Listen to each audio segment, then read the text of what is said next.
Yeah, what's going on? This is Mass Gun Talk. I'm Corey S. This is episode 3. We're going to drop some more knowledge for you today. So don't forget to hit that like button, the subscribe button, notification bell, so you get notified when we drop more jewels. And we're going to help you stay on your game, stay sharp, because you don't rise to the occasion, you fall to the level of your training. If you have a question, drop in the comments, leave a comment. Let's get into it. All right, so today we're going to talk about the changes in the mass gun laws coming in 2026. There's some significant ones coming to the licensing process, and there's just some other ones coming that gun owners should be concerned about, or not even concerned, but be aware of, just so they know how to move in Massachusetts. So basically, like for the first one, is they're changing how possession occurs in Massachusetts. So for private sales, rifles, shotguns, framed receivers, you're going to have to upload register your gun on a portal. It's a unified gun portal that will be used for this. Excuse me. And gun owners will have 1 year to comply. Now, as of 2026, every firearm in the Commonwealth, they want registered. I'm not sure what the penalties are if you don't register. I'm going to do a little bit deeper of a dive and find out, and I'll give y'all an update. Now, also, they're banning ghost guns. You can't possess them at all. You do 12 to 18 months in jail. You can't possess them, you can't manufacture them, and you can't transfer them. So, you'll face jail time if you get caught with one. And those include any unserialized guns, homemade or 3D printed firearms. I'm not sure if that's going to change or if that can be, changed through votes. But again, that's the change that's coming in 2026. This year now. So there's also new mandatory serialization requirements, meaning every gun has to have a unique serial number, has to have .003 inches depth of an engravement. Also, there has to be a minimum of 1 1/16 inch character height. And non-metallic firearms must have metal plates permanently embedded showing their serial number. So I'm taking that this is also to help keep people from obliterating serial numbers and scraping them off so they can't be seen. They apply to commercially and privately made firearms. So again, they're trying to make things harder for guns to not be registered or not be able to be tracked. They also have a change to the new handgun approved roster requirements. So basically, now all new handguns entering the state have to be on the state approved list. If it's not on the list, dealers can't sell it, and it can't be transferred within the state if it's not on the approved gun list for Massachusetts. There's also some training requirements, and as I told you before, that are affecting the application process, and I'm going to explain those now. So some cities and towns, they don't require live fire training. I think it's a good thing to take, a good process to go through live fire training, because you learn how to load a firearm, discharge a firearm correctly, gather your sight picture, and safely basically discharge a firearm, and that allows them to know that you know how to handle it. And so basically, all cities and towns are going to be required to require a live fire training for any new license applicants and any renewals. And that's, again, some people who may have their license don't go to range as much. They're not really good with their handgun, may not carry. So they want to make sure people are still, they're good with their firearm. And they've been training, and they've been keeping the knowledge and basically keeping sharp. Now, also, watching the video is no longer sufficient.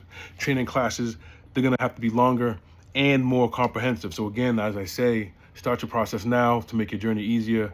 All these things are beneficial for you because it helps gather more knowledge so you understand whether it's, even the right decision for you, or how to move right once you make this decision, because it's not a hobby, it's a lifestyle. Now, there's also some changes coming to the licensing system for LTC and federal firearm ID cards. Now, some of those are applicants and renewals must complete a new BFS curriculum with live fire components, as I mentioned previous. And now the resident alien permit is abolished. Now resident aliens will no longer be able to get their license to carry permit in Massachusetts.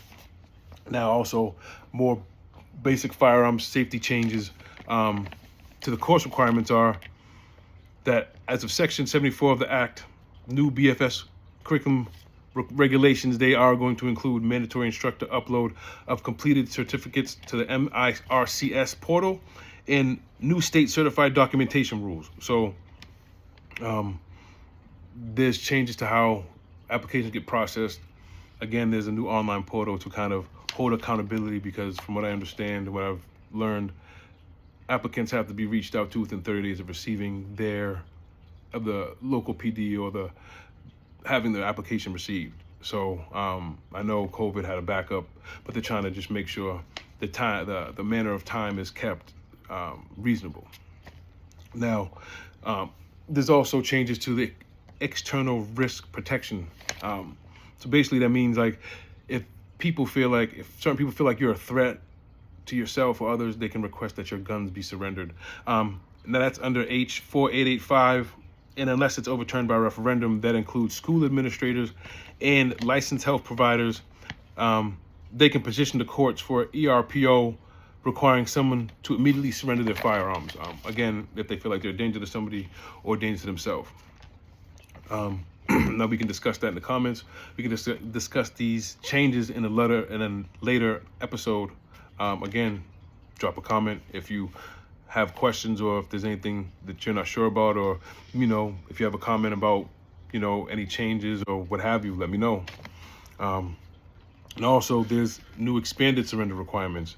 Now, courts may order a firearm surrendered when issuing a harassment prevention order and other certain protective orders to make sure no violence is done during the process of whatever order is being executed. Now, there's also changes for hunters and non-residents. Now, non-residents under 18 cannot hunt with firearms in Massachusetts any longer as of 2026. And semi-automatic rifles and shotguns are banned for non-residential hunting. Now, visitors, they also must register their firearm before entering the state if they plan on hunting here in Massachusetts. There also made some changes to the storage laws. So basically, there's some storage law enhancements to make sure people are safely and securely storing their firearms when not in use, to make sure that the prohibited persons or children don't have access to them. So that means, so it's applying now even when prohibited persons and minors are not present. Also, it includes firearms stored in vehicles, and now there's going to be harsh penalties if a minor accesses the firearm, 1.5 to 12 years in prison, depending on the weapon type. Now, as I said, I'm going to go over some of the basic changes between the old and the new law, so you kind of have an overview of what changes took place. So basically, the old law, not all firearms had to be registered, just some. The new law, all firearms need to be registered. Now, the old law, ghost guns weren't fully regulated. They were still trying to figure things out. I think after a couple crimes with unserialized weapons, 3D made weapons, they decided all guns are banned, all ghost guns are banned, and any parts have to have a unique serial number, and all guns have to have a unique serial number, as I mentioned earlier in the episode. Now, before, only commercially made guns had to be serialized. Now, commercially and privately made guns have to have serial numbers, and parts have to be serialized. Let me see, what else? Now, handgun sales, the roster was a little bit looser. I guess you could transfer guns from out of state. You had different ways that you could purchase guns that may not be on the approved roster list. But now it's only the state approved list that can be purchased in Massachusetts. In training, there was no live fire requirements, and now it's going to be mandatory live fire and longer courses. Now, BFS effective date, they didn't have one. Now, the BFS rules, they start in April 2026, the 2nd of April 2026, pardon me. Storage, they had basic requirements for storage, but now they've added some felony penalties, which are heavy, and they're a lot stricter in terms of how you store your guns when you're in your home or in your car. And basically, the non-resident hunting, there was more permissive, but now under 18, non-resident hunting is banned, and you can't use semi-automatic weapons when you hunt. And before ERPO, it was only really from family and police. They were the only people that could say, hey, I feel like this person's a danger to themselves or others. Can you take their firearms? And now it's, including school administrators and healthcare providers, which I guess, could help stop a lot of, mass shootings and such like that. So again, those are the changes in the Massachusetts gun laws coming in 2026. April, they really would take effect. So again, I say it all the time. Start your process now. Don't forget to train. Don't forget, knowledge is power. You can always gain more knowledge, and it doesn't hurt. We're going to have some episodes. Again, we're going to talk about different gun ranges in Massachusetts, mass firearms, on target, some of the gun clubs, and get some opinions, overviews of how they are, you know, what the people are like. Again, on target so far in mass firearms. Really impressed me. The range officers, they really knew what they was talking about. Really had a lot of experience. They had a nice gun selection. You could rent a firearm and try it before you purchased it. And again, we're just here to help build your knowledge, help keep your knowledge sharp, help keep your game up. Because again, like I always say, you don't rise to the occasion, you fall to the level of your training. And again, this has been Mass Gun Talk. This is episode 3. Stay tuned, stay with us. Don't forget to hit that like and subscribe button. Hit the notification bell to let you know when we drop more episodes. It's been fun. I look forward to seeing you soon. I look forward to seeing you real soon. We'll drop more episodes for you so that we can all stay sharp, cause still stop and shield. I appreciate your time. This has been Mass Gun Talk. I'm Corey S. Stay tuned.